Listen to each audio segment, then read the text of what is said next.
Hello, dear wanderers of the night.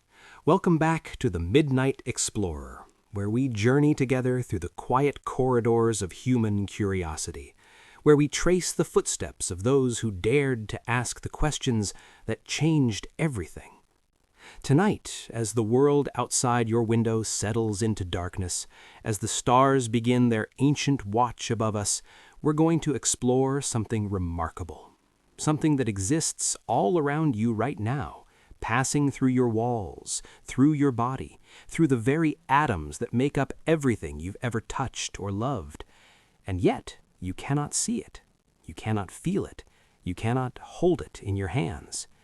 Tonight, we tell the story of dark matter, the invisible scaffolding of the universe, the ghost in the cosmic machine, the mystery that haunts 95% of everything that exists. So settle in, find your comfortable place, let the day's worries drift away like autumn leaves on a gentle stream. Close your eyes if you wish, or let them rest on the darkness beyond your window, and let us begin, as all good stories do, with a person standing alone beneath the stars, wondering. It is a cool evening in 1965. And a woman named Vera Rubin sits in the darkness of the Kitt Peak National Observatory in Arizona, her eye pressed to the eyepiece of a telescope that reaches toward the heavens like a prayer. The air is thin here, high in the mountains, where the earth seems to touch the sky, and the stars are so numerous they look like sugar spilled across black velvet. Vera has driven here from Washington, D.C., leaving behind her husband and 4 children, carrying with her nothing but notebooks, pencils, and a question that won't let her sleep. She is 45 years old, and she has spent most of her life being told that the universe was not hers to explore. When she was a girl, she built a telescope from a cardboard tube and dreamed of mapping the stars. When she applied to Princeton for graduate school in astronomy, they sent back a catalog with all the astronomy courses carefully crossed out. Not open to women, the note said, as if half the human race had no business asking questions about the cosmos. But Vera Rubin had learned long ago to be stubborn in the quietest, most determined way.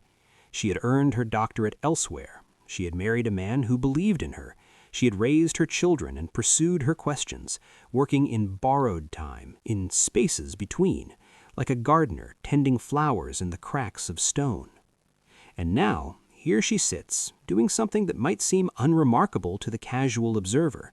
She is measuring how fast galaxies spin. Galaxies, those great spiraling islands of stars, turn slowly in the cosmic dark like pinwheels in a summer breeze. And according to everything that astronomers understood about physics, about gravity, about the way the universe was supposed to work, the outer edges of these galaxies should be moving slower than their centers. Much slower. It was like a merry-go-round, Vera thought. The horses on the outside edge travel farther with each rotation, but they don't move faster than the horses near the center.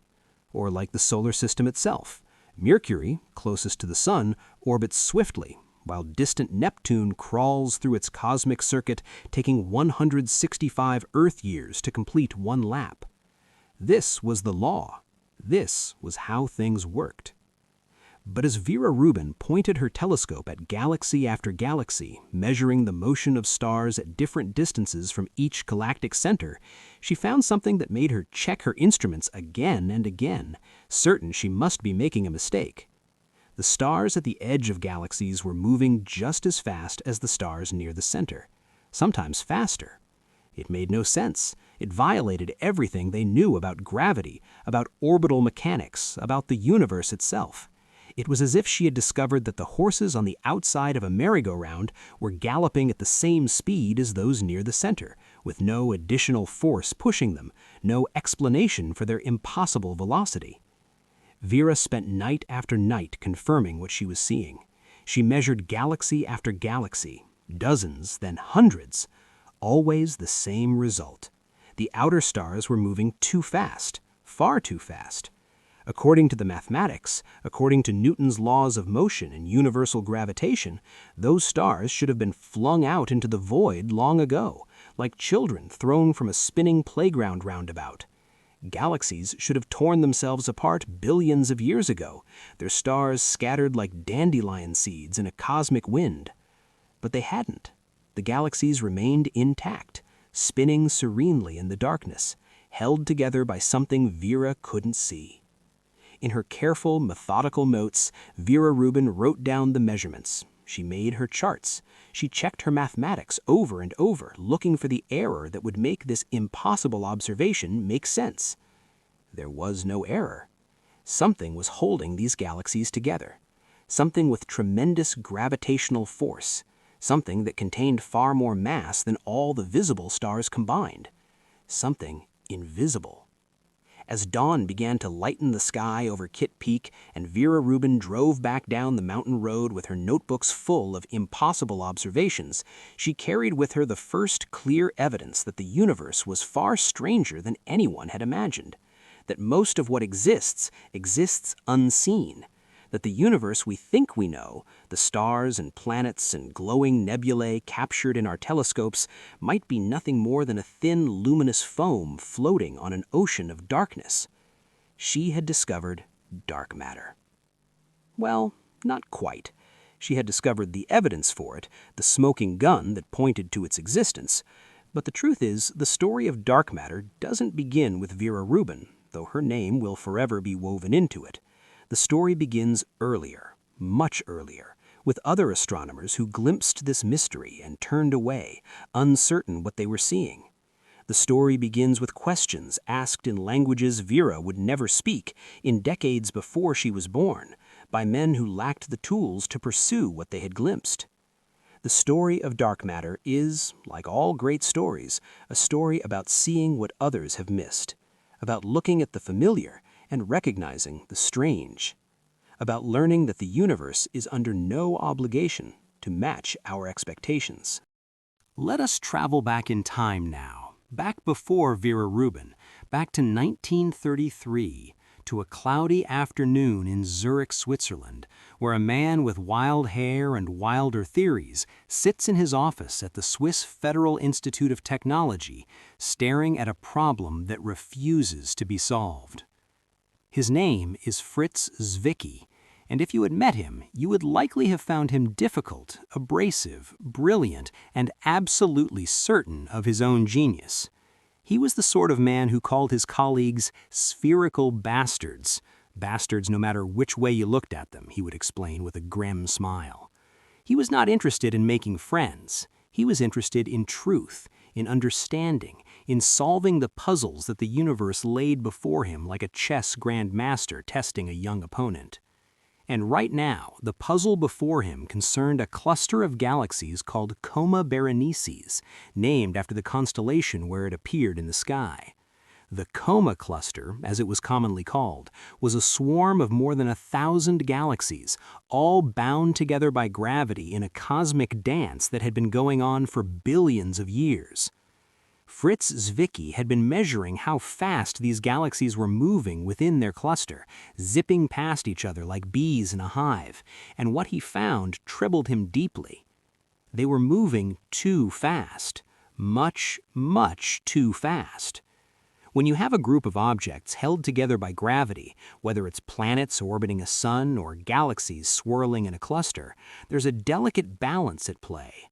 Gravity wants to pull everything together into a single point. Velocity, the motion of the objects, wants to fling them apart. These two forces balance each other, creating stable orbits, creating systems that can persist for billions of years. But the balance depends on having enough mass, enough gravitational pull to hold the system together against the outward force of motion. Fritz Zwicky calculated how much mass the Coma cluster should contain based on the light he could see, all those galaxies, all those billions of stars. Then he calculated how much mass it would need to contain to hold together while its member galaxies moved at the speeds he was measuring. The numbers didn't match. They didn't come close to matching. The galaxies were moving so fast that the Coma cluster should have flown apart long ago.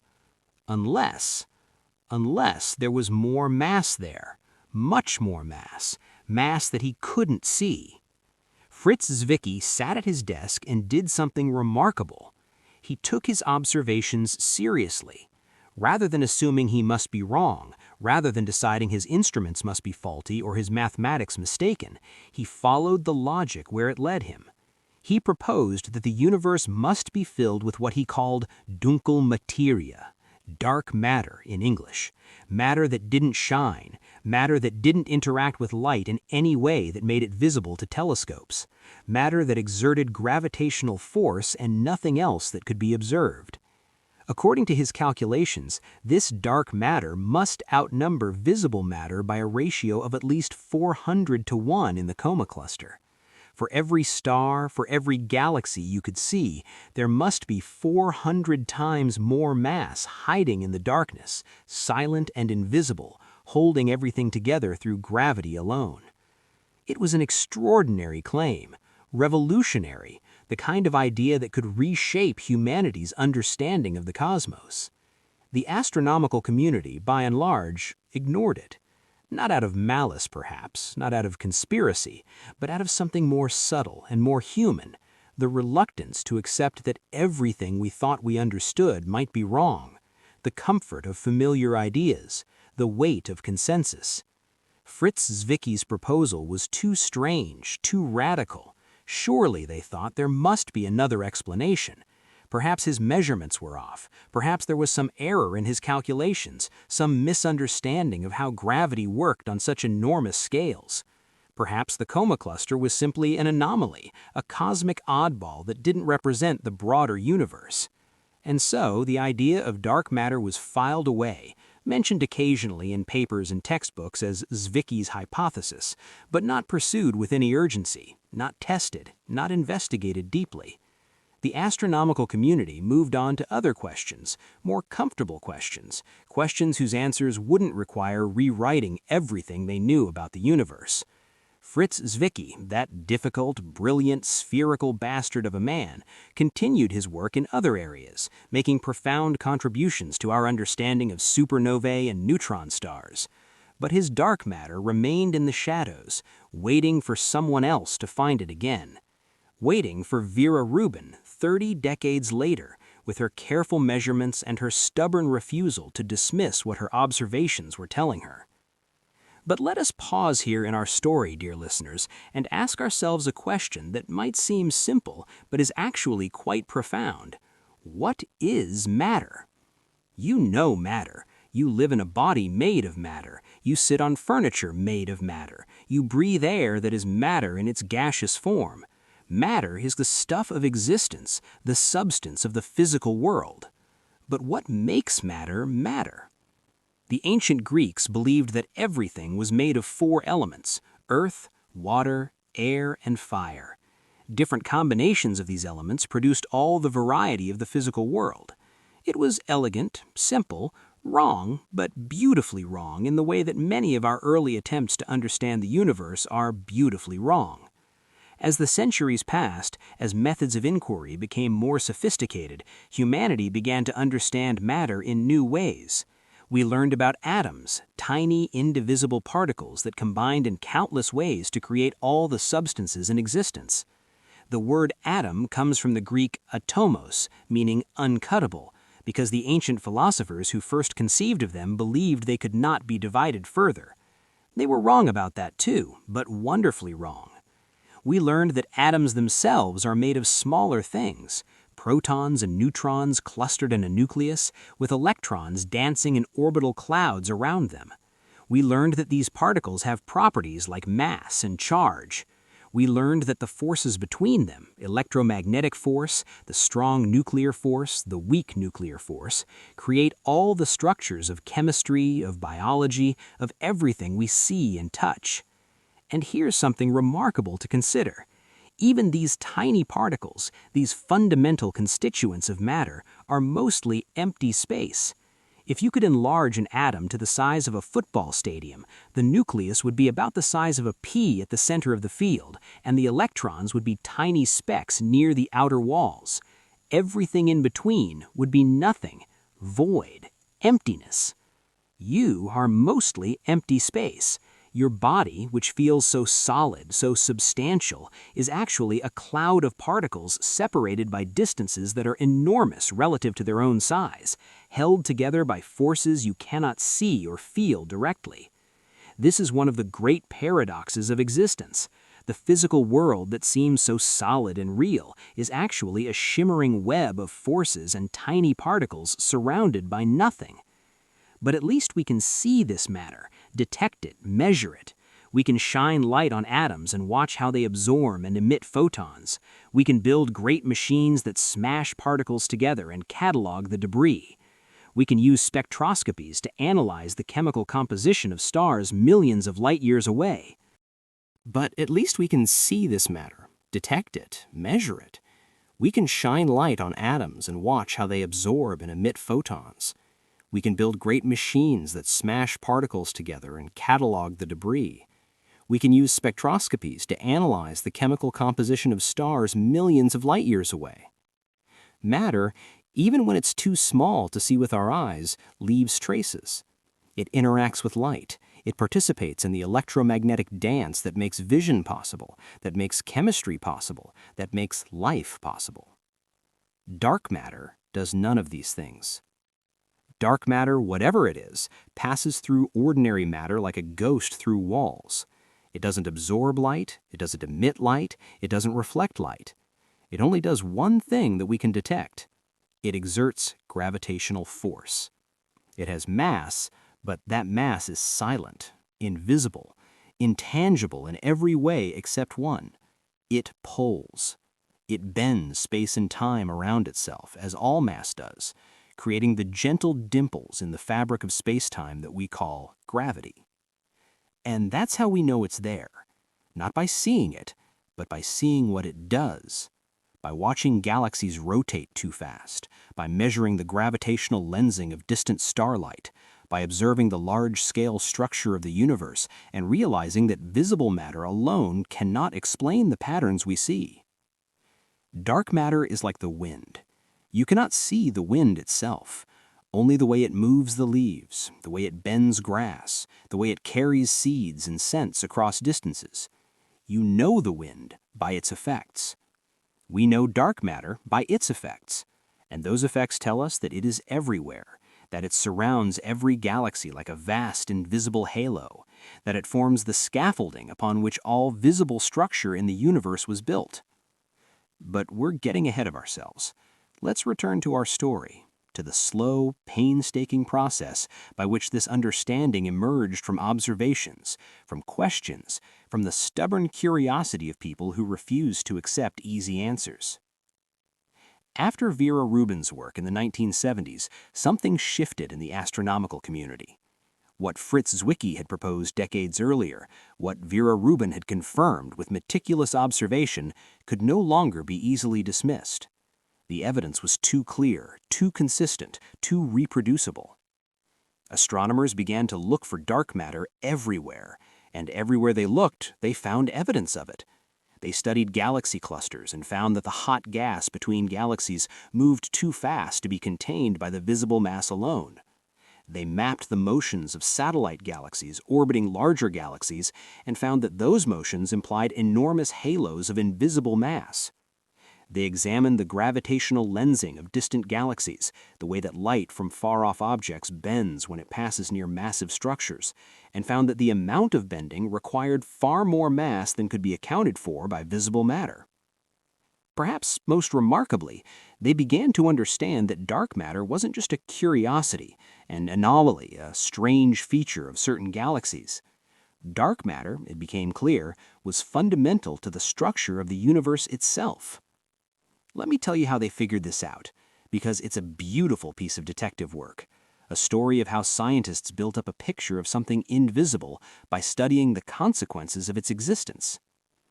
After the Big Bang, the universe was incredibly hot and dense, a seething plasma of particles and radiation.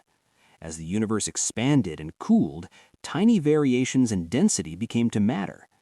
Regions that were slightly more dense than their surroundings had slightly stronger gravity. That stronger gravity pulled in more matter. That additional matter created even stronger gravity. This is what's called a feedback loop, a process that reinforces itself, that amplifies small differences into large ones.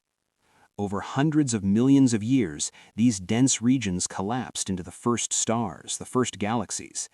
Gravity sculpted the universe, turning the nearly smooth distribution of matter in the early universe into the rich structure we see today. Galaxies clustered into groups, groups clustered into filaments, filaments surrounding vast cosmic voids like the walls of an incomprehensibly large honeycomb. But here's the problem. If only ordinary matter existed, this process would have happened too slowly. Ordinary matter, the protons and electrons and neutrons that make up atoms, interact strongly with radiation, with light. In the early universe, when everything was still incredibly hot, ordinary matter was coupled to radiation, pushed around by it, unable to collapse into structures until the universe had cooled enough for atoms to form. That cooling, that decoupling of matter from radiation, happened about 380,000 years after the Big Bang. It's the moment that created the cosmic microwave background, that faint afterglow of the Big Bang that we can still detect today, filling the universe with microwave radiation that's the cooled remnant of the early universe's fierce heat. If structure formation, the collapse of matter into the galaxies and galaxy clusters we see today, could only begin 380,000 years after the Big Bang, there simply wouldn't have been enough time for the structures we observe to form. The universe is about 13.8 billion years old. That might seem like plenty of time, but gravity works slowly, patiently. The mathematics were clear. Ordinary matter alone couldn't have created the universe we inhabit. But what if there was another kind of matter? Matter that didn't interact with light, that wasn't coupled to radiation, that could begin collapsing into structures much earlier, as soon as the universe was cool enough for gravity to overcome the expansion of space. Dark matter. Dark matter, immune to the pressure of radiation, could start forming structures almost immediately after the Big Bang.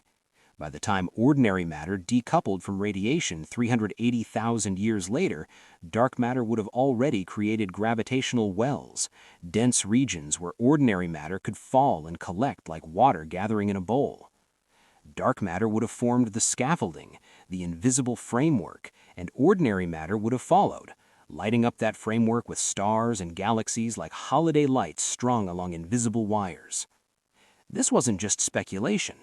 When cosmologists ran computer simulations of the universe's evolution, starting with the conditions we know existed shortly after the Big Bang and running the clock forward billions of years, they found that including dark matter produced a universe that looked remarkably like the one we observed.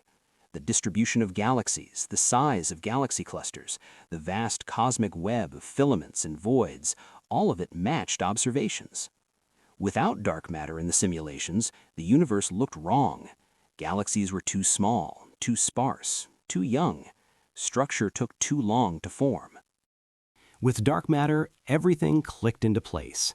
It was like completing a jigsaw puzzle and discovering that many of the pieces had been invisible all along, their shapes known only by the negative space they left, by the gaps they filled.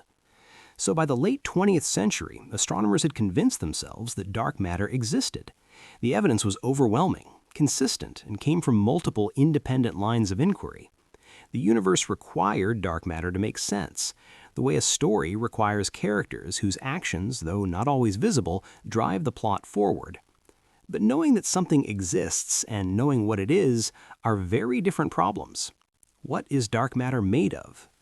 This question launched one of the most extensive scientific hunts in human history, a search that continues to this day, involving particle physicists, cosmologists, astronomers, and engineers from around the world, using some of the most sophisticated and sensitive equipment ever built. The first question they had to answer was, could dark matter be made of ordinary matter? Just ordinary matter that wasn't glowing, that wasn't emitting light. There are, after all, many objects made of ordinary atoms that don't shine. You yourself are made of ordinary matter, and you don't glow in the dark, much to your probable relief. There are planets, which reflect light but don't produce their own. There are asteroids, comets, dust clouds. There are dead stars, white dwarfs that have cooled, neutron stars, black holes. Perhaps the universe was full of these dark objects, and that's what created the gravitational effects everyone was measuring. They called these hypothetical objects MACOs, massive compact halo objects. It was a playful acronym, and it represented a conservative hypothesis. Maybe dark matter wasn't weird at all. Maybe it was just stuff we couldn't see because it wasn't bright enough or close enough. To test this idea, astronomers designed clever observations. They used gravitational lensing, the bending of light by massive objects, to search for dark objects passing between Earth and distant stars. If there were billions of dead stars or planet-sized objects drifting in the dark halos of galaxies, occasionally one would pass directly in front of a more distant star from our perspective, and its gravity would bend and amplify that star's light, causing it to temporarily brighten. This is called gravitational microlensing. They watched millions of stars for years looking for these telltale brightening events. They found some, proof that there are indeed dark objects out there, drifting in the darkness, but they didn't find nearly enough to account for all the dark matter that had to exist. The numbers didn't add up. MACOs might be out there, but they couldn't be the answer. There was another problem with the ordinary matter hypothesis. In the minutes following the Big Bang, when the universe was imaginably hot and dense, nuclear fusion occurred naturally in this cosmic furnace. Protons and neutrons combined to form the first atomic nuclei, mostly hydrogen, but also helium and trace amounts of lithium. The proportions of these elements that formed depend sensitively on how much ordinary matter, protons and neutrons, collectively called baryonic matter, existed in the early universe. By measuring the abundance of these light elements in very old stars and gas clouds, cosmologists can work backward to figure out how much baryonic matter there must have been. And the answer is not enough, not nearly enough to be the dark matter. There's about 5 times more dark matter in the universe than ordinary matter. If dark matter were made of protons and neutrons, the abundance of light elements from the Big Bang would be all wrong. The universe would look fundamentally different. So dark matter couldn't be MACOs, couldn't be ordinary matter hiding in the darkness. It had to be something else, something that didn't participate in the nuclear fusion of the early universe, something that interacted only through gravity, something beyond the periodic table, beyond the atoms that make up everything we've ever touched or tasted or breathed. And this is where the story becomes truly strange, where we enter the realm of particles that exist only in the mathematics of theoretical physics, in the quantum mechanical equations that describe the fundamental forces and constituents of reality. To understand what particle physicists think dark matter might be, we need to take a brief journey into the subatomic realm, into the quantum world where particles pop and in and out of existence, where uncertainty is fundamental, where objects can be both waves and particles simultaneously. In the mid-20th century, physicists developed what's called the Standard Model of particle physics, a comprehensive theory that describes all the known fundamental particles and 3 of the 4 fundamental forces, all except gravity. The Standard Model has been extraordinarily successful. It predicted the existence of particles that were later discovered, down to their exact properties. It explains everything from why protons hold together to how the sun produces energy through nuclear fusion. But the Standard Model has a problem. It doesn't include dark matter. There's no particle in the Standard Model with the right properties to be dark matter. Every particle in the Standard Model either interacts with light or doesn't have enough mass, or decays too quickly, or has some other property that rules it out. This means dark matter must be something beyond the Standard Model, some new kind of particle that physicists haven't discovered yet. One of the leading candidates is called a WIMP, another playful acronym in contrast to MACOs. WIMPs would be particles with mass, hence the massive part, that barely interact with ordinary matter at all, the weakly interacting part. They would pass through ordinary atoms like ghosts, almost never colliding with anything, detectable only through their gravitational effects. The beauty of WIMPs from a theoretical perspective is that they arise naturally from certain extensions of the Standard Model, theories that physicists had already developed for other reasons. These theories predicted new particles, and some of those particles had exactly the right properties to be dark matter. It seemed too perfect to be a coincidence. And so, beginning in the 1980s and continuing to this day, scientists have built detectors designed to catch WIMPs. These detectors are placed deep underground, in abandoned mines, in tunnels bored through mountains, to shield them from cosmic rays and other particles that might create false signals. The detectors use various approaches. Some are tanks of liquid xenon, chilled to incredibly low temperatures, watching for the tiny flash of light that would occur if a dark matter particle collided with a xenon nucleus. Others are crystals cooled to near absolute zero, so sensitive that they can detect the minute amount of heat that would be deposited by a dark matter collision. The scientists wait. They watch. Their detectors are so sensitive that they can detect individual particles striking their targets. They filter out background signals, natural radioactivity, cosmic rays that make it through the shielding, even neutrons produced by cosmic rays hitting the rock around their detectors. They've been waiting for decades now. The detectors have become larger, more sensitive, more sophisticated. They've ruled out entire classes of WIMP candidates, shown that if WIMPs exist, they must interact even more weakly with ordinary matter than anyone thought. But they haven't found them. Not yet. No definitive detection, no unambiguous signal of dark matter particles colliding with ordinary matter. This doesn't mean WIMPs don't exist. There's still parameter space, still possibilities that haven't been ruled out. But the confidence that many physicists had in the 1990s and early 2000s has begun to waver. Maybe dark matter isn't WIMPs. Maybe it's something even stranger. Some theories propose that dark matter is made of axions, extremely light particles, almost massless, but present in such enormous numbers that their collective mass accounts for dark matter. Axions were originally proposed to solve a different problem in particle physics, but they have the right properties to be dark matter. Detecting them would require very different experiments than the ones designed for WIMPs, experiments that are sensitive to the subtle electromagnetic signals that axions might produce in strong magnetic fields.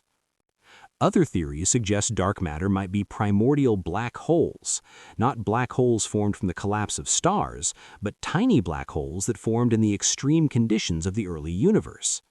These black holes could be anywhere from the mass of an asteroid to the mass of a star, drifting through the cosmos, detectable only by their gravitational effects. And then there are the truly exotic proposals. Maybe dark matter is made of particles that exist in hidden dimensions beyond the three spatial dimensions we experience. Maybe dark matter has its own rich physics, dark atoms, dark chemistry, maybe even dark stars and dark planets, an entire hidden universe existing alongside our own, interacting with our universe only through gravity. These ideas sound like science fiction, and perhaps they are. But then, so did atoms once. So did the idea that the Earth orbits the Sun. So did the notion that space and time are not absolute, but can bend and stretch. Science fiction has a way of becoming simply science, given time and evidence. But let us be honest with ourselves for a moment, dear listeners. Let us step back from the search for dark matter particles and ask a difficult question, the kind of question that keeps scientists awake at night. What if there is no dark matter? What if Fritz Zwicky was wrong, Vera Rubin was wrong, all the cosmologists and astronomers who have spent decades gathering evidence were wrong? What if they've all been chasing a phantom, misinterpreting their observations, adding invisible mass to the universe to save a theory of gravity that is itself incorrect? This isn't a frivolous question. It's a serious challenge, and it has serious defenders. The challenge goes by various names: modified Newtonian dynamics, or MOND, and its relativistic extensions, and it proposes something radical. Maybe gravity doesn't work the way Newton and Einstein taught us. Maybe at very low accelerations, the kind you find at the edges of galaxies and in the space between galaxies, gravity is stronger than we think it is. Maybe the equations need a correction term, a modification that makes gravity behave differently at cosmic scales. If you add the right modification to gravity, you can explain the rotation curves of galaxies without dark matter at all. The stars at the edges of galaxies move faster than expected, not because there's invisible mass pulling on them, but because gravity itself is stronger than Newton's equations predict at these low accelerations. It's an elegant idea in some ways. It solves the mystery with a single modification to a fundamental law, rather than by proposing an entirely new form of matter that fills the universe but has never been directly detected. And it works remarkably well for explaining the rotation curves of individual galaxies. That's the data that first led to the dark matter hypothesis, and modified gravity can explain that data without dark matter. But here's the problem. It doesn't work for everything else. It doesn't explain the cosmic microwave background. The pattern of hot and cold spots in the afterglow of the Big Bang requires dark matter to match observations. It doesn't explain the large-scale structure of the universe, the distribution of galaxy clusters in the cosmic web. It doesn't explain gravitational lensing observations, where the amount of bending doesn't match up with what modified gravity predicts. It doesn't explain the bullet cluster, a spectacular collision of galaxy clusters where the visible matter and the gravitational center of mass have been separated, mapped through gravitational lensing, in a way that's very difficult to explain without dark matter, but makes perfect sense if dark matter exists. Modified gravity works for one piece of the puzzle, but fails for the others. Dark matter works for all of them. This doesn't prove dark matter exists. Science doesn't deal in absolute proof. But it makes dark matter the better theory, the more successful theory, the theory that explains more with fewer assumptions. Still, the possibility remains. Maybe there's a more sophisticated version of modified gravity that can explain everything. Maybe we're missing something fundamental about how gravity works. Maybe, in the end, dark matter will turn out to be a mistake, a wrong turn in the history of physics, like the ether that physicists once believed filled all of space and carried light waves. It's possible. Science has been wrong before. Grand, well-accepted theories have crumbled when better evidence came along. But the evidence for dark matter keeps accumulating. New observations, new measurements, all consistent with dark matter's existence. The web of evidence grows tighter, more constraining, harder to explain away with alternative theories. Most physicists bet on dark matter. They spend their careers building detectors, analyzing data, proposing theories. They might be wrong, science always holds that possibility open, but they follow where the evidence leads, and right now, most of the evidence points towards dark matter being real, being out there, waiting to be understood. While particle physicists hunt for dark matter in underground laboratories, while theorists sketch equations on blackboards and whiteboards trying to understand its nature, cosmologists have been doing something equally important: mapping where dark matter is. You can't see dark matter directly, but you can infer its distribution from its gravitational effects. It's like mapping an invisible landscape by watching how water flows across it. You can't see the hills and valleys, but you can see where the water pools and where it runs swiftly, and from that you can reconstruct the shape of the land. Using observations of galaxy motions, gravitational lensing, and the cosmic microwave background, scientists have created maps of dark matter distribution throughout the universe.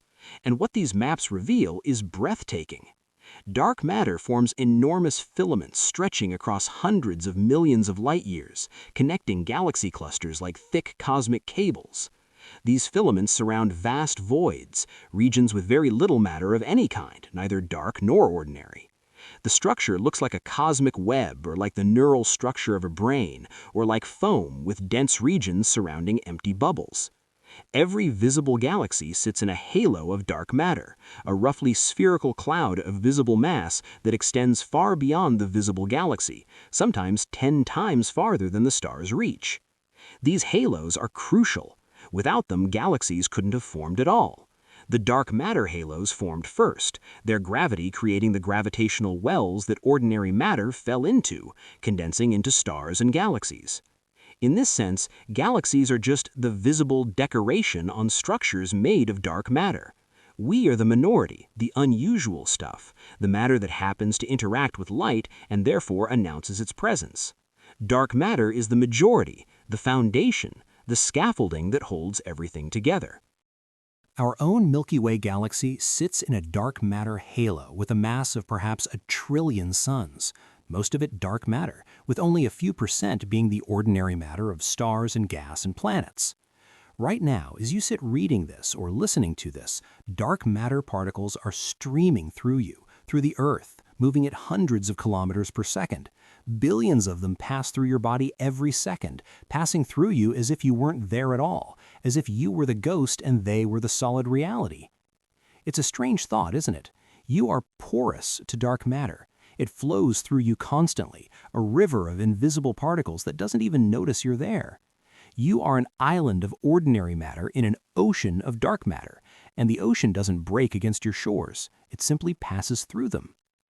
The maps that cosmologists have created show that this dark matter ocean has structure, currents, eddies. Near galaxies, the dark matter is denser, moving more slowly, captured by gravity into stable halos. Between galaxies, it's more diffuse, flowing along the filaments of the cosmic web. In the vast voids between galaxy clusters, there's almost nothing at all. These regions are empty even of dark matter. One of the most remarkable maps comes from observations of gravitational lensing on enormous scales. When light from distant galaxies travels toward us, it passes through regions of space that contain dark matter. The gravity of that dark matter bends the light, distorting the images of those distant galaxies in subtle but measurable ways. By analyzing thousands, then millions of galaxy images looking for these tiny distortions, cosmologists can reconstruct the distribution of dark matter between us and those distant galaxies. It's like looking at the distorted reflection of lights on a rippled pond and working backward to figure out the shape of the ripples. The resulting maps show dark matter distributed in intricate patterns, in structures that formed over billions of years as gravity slowly, patiently sculpted the universe into its current form. These maps match, with remarkable precision, the predictions from computer simulations that include dark matter. They match the patterns we see in the cosmic microwave background, the afterglow of the Big Bang. They match the distribution of galaxies we observe. Everything fits together, like pieces of a puzzle that seemed unrelated, suddenly revealing the larger picture they were always meant to form. In 2006, astronomers announced observations of something that would become one of the most compelling pieces of evidence for dark matter's existence. It involved two galaxy clusters that had collided billions of light years from Earth, and what happened during that collision told a story that's hard to explain without dark matter. The collision was discovered years earlier, but the 2006 observations used gravitational lensing to map where the mass was, both visible and invisible.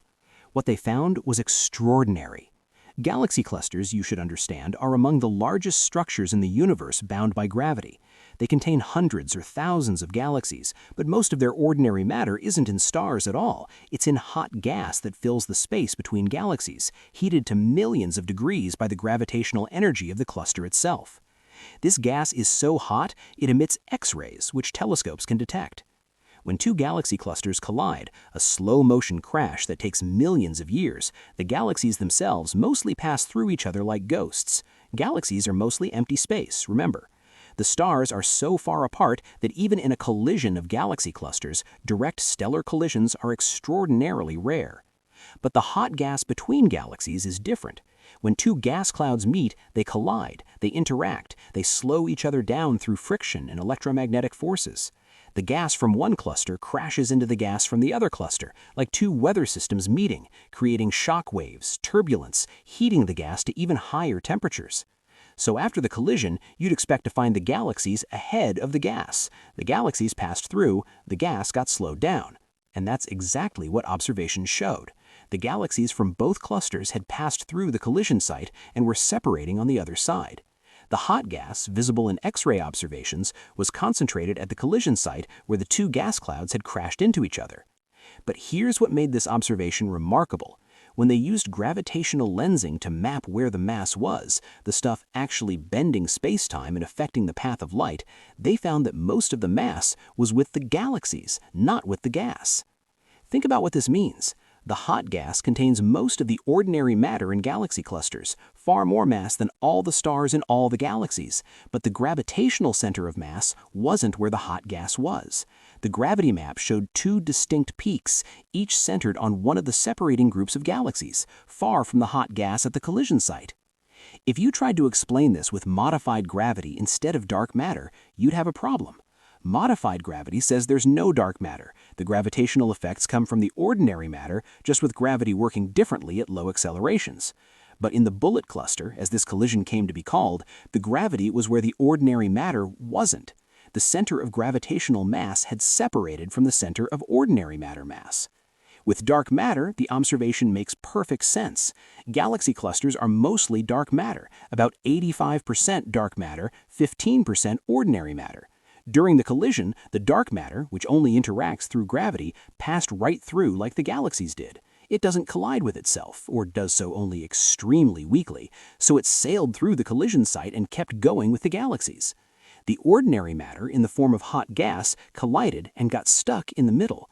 So after the collision, you have dark matter, most of the mass, with the galaxies, and hot gas, most of the ordinary matter, at the collision site. The gravity map follows the dark matter, not the ordinary matter. The bullet cluster became known as direct evidence for dark matter, the smoking gun that even skeptics found hard to explain away. It wasn't proof, because science doesn't provide absolute proof, but it was compelling, powerful evidence that something like dark matter exists and behaves the way theories predict. Since then, astronomers have found other colliding galaxy clusters that show similar effects. Each one adds to the weight of evidence, makes the case for dark matter stronger, makes alternative explanations more difficult to maintain. Let us return now to the beginning. Not the beginning of our story, but the beginning of everything. The first moments after the Big Bang, when the universe was born in fire and light. In those earliest fractions of a second, the universe was immeasurably hot and dense. Particles and antiparticles popped into existence and annihilated each other in a roiling quantum foam. The four fundamental forces that govern the universe today, gravity, electromagnetism, the strong nuclear force and weak nuclear force, were unified into a single force in those extreme conditions. As the universe expanded and cooled, the forces separated. First gravity, then the strong nuclear force, then the electromagnetic and weak forces split apart. Particles that hadn't existed at higher temperatures condensed out of the energy like water vapor condensing into droplets. And somewhere in these earliest moments, dark matter was created. We don't know exactly how or when. The mechanism depends on what dark matter actually is, and we don't know that yet. But we know that by the time the universe was a few minutes old, dark matter was there, making up most of the matter in existence. For the first 380,000 years of the universe's existence, ordinary matter and radiation were coupled together. Photons, particles of light, constantly scattered off the free electrons that filled space, creating a universe that was opaque, glowing with light but unable to see itself, like being inside a star. But dark matter wasn't coupled to radiation. From very early on, dark matter felt only gravity, pulling it together, creating the seeds of structure in an otherwise nearly smooth universe. Those tiny variations in density, regions that were just slightly more dense than average, began to grow. Gravity pulled more dark matter in. The concentrations became more pronounced. Over time, these growing density variations formed the first dark matter halos, great clouds of invisible matter ranging from the mass of a small galaxy to the mass of a whole cluster of galaxies. Then, 380,000 years after the Big Bang, something important happened. The universe had cooled enough that electrons could combine with protons and helium nuclei to form neutral atoms. With no more free electrons to scatter off of, light could suddenly travel freely through space. The universe became transparent. This is the moment that created the cosmic microwave background radiation we can detect today. And this is the moment when ordinary matter could finally begin to collapse into structures. No longer buffeted by radiation pressure, ordinary matter could respond to gravity, could fall into the gravitational wells that dark matter had already created. Ordinary matter streamed into those dark matter halos like water pouring into bowls. It collected at the centers, grew denser, heated up from gravitational compression. Eventually, in the densest regions, it grew hot enough and dense enough for nuclear fusion to begin. Stars were born. The first stars, forming perhaps 100 or 200 million years after the Big Bang, were massive giants that burned bright and died young, exploding as supernovae and seeding the universe with the first heavy elements: carbon, oxygen, iron, all the elements that weren't created in the Big Bang's fusion furnace. These first stars formed inside dark matter halos. As more gas fell in, more stars formed, creating the first galaxies, small, irregular collections of young stars, chaotic and violent, nothing like the majestic spirals we see in the universe today. Over billions of years, these early galaxies merged with each other, grew larger, settled into more stable configurations. Their dark matter halos merged too, creating ever larger structures. Gas that was heated by supernovae and stellar winds cooled and fell back in, forming new generations of stars. The universe evolved from a nearly smooth distribution of matter into the rich, complex structure we see today. Galaxies of all types, from small dwarf galaxies to massive ellipticals, galaxy groups and clusters, filaments of galaxies stretching across hundreds of millions of light years, vast voids containing almost nothing. And through it all, dark matter was the orchestrator, the invisible hand guiding the evolution. Ordinary matter provided the light show, the visible display, but dark matter provided the structure, the framework, the stage upon which the drama of cosmic evolution played out. Without dark matter, none of this would exist. Not the galaxies, not the stars, not the planets, not you sitting here now listening to this story about the invisible substance that made your existence possible. Let us bring this cosmic story closer to home now, to the galaxy we inhabit, the Milky Way, that great spiral of stars that arches across dark skies, that the ancient Greeks thought was spilled milk, that every human culture has woven stories around. The Milky Way is a disk of stars, gas, and dust, about 100,000 light-years across, rotating slowly around a central bulge that harbors a supermassive black hole millions of times the mass of the Sun. Our Sun orbits this galactic center at a distance of about 26,000 light-years, taking roughly 230 million years to complete one orbit. In all the time that humans have existed, our Sun has completed less than 1,000th of an orbit around the galaxy. But the visible Milky Way, the stars we can see, the gas clouds that glow in telescopes, the dust lanes that obscure our view, represents only a small fraction of the galaxy's total mass. The Milky Way sits within an enormous dark matter halo, roughly spherical, extending perhaps 300,000 light-years or more from the galactic center, 3 times the diameter of the visible galaxy. This dark matter halo contains about 1 trillion times the mass of the Sun, with perhaps 90% of that being dark matter. The visible matter, all the stars, all the gas, all the planets and asteroids and comets, is just the cream floating on top of a very deep ocean. And this dark matter isn't just sitting there passively, it's moving, swirling, a dynamic system with its own structure and evolution. Near the galactic center, the dark matter is denser, moving faster in its orbits. Farther out, it's more diffuse, moving more slowly. Throughout the halo, there were likely smaller structures, dark matter clumps and streams, the remnants of smaller dark matter halos that were torn apart and absorbed as the Milky Way grew over billions of years. Right now, at this moment, you are moving through this dark matter halo at about 230 kilometers per second, the speed of the Sun's orbit around the galaxy. The Earth orbits the Sun at 30 kilometers per second, so depending on the time of year, the Earth's motion either adds or subtracts from this speed, changing our velocity through the dark matter halo by about 60 kilometers per second over the course of a year. This means that dark matter particles are constantly streaming through everything on Earth, coming predominantly from the direction of the constellation Cygnus, the Swan, which lies roughly in the direction of our solar system's motion through the galaxy. About 100 billion dark matter particles pass through your body every second. If dark matter is made the WIMPs with typical predicted masses and interaction strengths, then about once a year, one of these particles might actually collide with an atom in your body. A single collision, leaving no trace, causing no harm, a brief moment of contact between the visible and invisible universe. You would never notice. The atom that was struck would recoil slightly, might emit a tiny bit of heat, and that would be all. Most of those 100 billion particles that pass through you every second simply pass through as if you weren't there at all, as if your body were as empty and insubstantial as space itself. This is why detecting dark matter is so difficult. This is why physicists build such elaborate detectors in deep mines, trying to catch one collision among trillions of particles passing through. They're trying to observe the rarest of rare events, a whisper in a hurricane, a single raindrop in an ocean. But the fact that dark matter passes through us constantly, invisibly, doesn't mean it's not important to us. Without the dark matter halo, the Milky Way would be a very different place. Smaller, less stable, possibly torn apart long ago by gravitational interactions with other galaxies. The dark matter halo is what holds our galaxy together, what allows it to maintain its structure as it rotates, what prevents the outer spiral arms from flying off into space. We live in a galaxy shaped by dark matter, held together by dark matter, protected by dark matter. We are children of the visible matter, but we live in a house built by the invisible. Let us pause here, dear listeners, and reflect on something that might seem abstract, but is actually quite profound. What does it mean that most of the universe is invisible to us?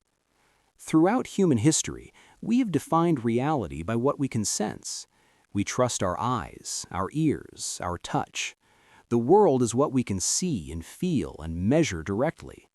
Even as science extended our senses, telescopes to see the distant, microscopes to see the small, instruments to detect radiation our eyes can't perceive, we maintained the assumption that reality was, fundamentally, accessible to observation. Dark matter challenges this assumption in a deep way. Here is something that makes up 85% of the matter in the universe, that shaped the cosmic structure, that holds galaxies together, that made your existence possible by providing the gravitational framework for galaxy formation. And yet you cannot see it, cannot touch it, cannot detect it directly with any instrument we've yet built. We know dark matter is there only by its effects, by the way it influences the things we can see. We know the dancer by watching the dance of visible matter, even though the dancer remains hidden in shadow. This is in a way a humbling realization. For centuries, we've grown more confident in our understanding of the universe, more certain that science was revealing the true nature of reality. And science has been extraordinarily successful. We've split the atom, decoded the genome, sent probes to the edge of the solar system, detected gravitational waves from black holes colliding billions of light years away. But dark matter reminds us that for all our knowledge, for all our sophisticated instruments and elegant theories, we still don't understand most of what exists. We're like people living in a vast house who've only explored a few rooms and believe they understand the whole structure, not realizing that most of the house remains unexplored, its rooms dark and silent, their purposes unknown. Some people find this depressing. Science doesn't know anything, they might say. Scientists admit they don't even know what most of the universe is made of. But I find it exciting. I find it wonderful, because it means there are still mysteries to solve, still fundamental questions about reality that remain unanswered. It means we haven't figured everything out, haven't reached the end of discovery. There are still dragons in the map, still territories marked "Here be unknowns." Dark matter is one of these dragons, and the fact that we've discovered our ignorance, that we've learned enough to realize how much we don't know, is itself a kind of knowledge, a kind of progress. Think about how far we've come. We've gone from assuming that the visible universe was all that existed, to discovering that the visible universe is just a small fraction of what's real. We've mapped this invisible component, traced its distribution across the cosmos, understood its role in cosmic evolution. We haven't identified it yet, haven't caught it in our detectors, but we've constrained what it could be, ruled out many possibilities, narrowed the search. This is how science works. Not through sudden revelations, but through patient accumulation of evidence, careful elimination of wrong answers, gradual convergence on truth. It's a slow process, sometimes frustrating, often uncertain, but remarkably effective over time. And there's something beautiful about living in an era when such fundamental questions remain open. You, listening to this story, are alive at a time when humanity is grappling with one of the deepest mysteries about the nature of reality. Whatever the answer turns out to be, whether it's WIMPs or axions or primordial black holes or something no one has thought of yet, it will be discovered in your lifetime or your children's lifetimes, and it will change our understanding of the universe in profound ways. You are living through a scientific revolution, even if it's happening slowly enough that you might not notice it day to day.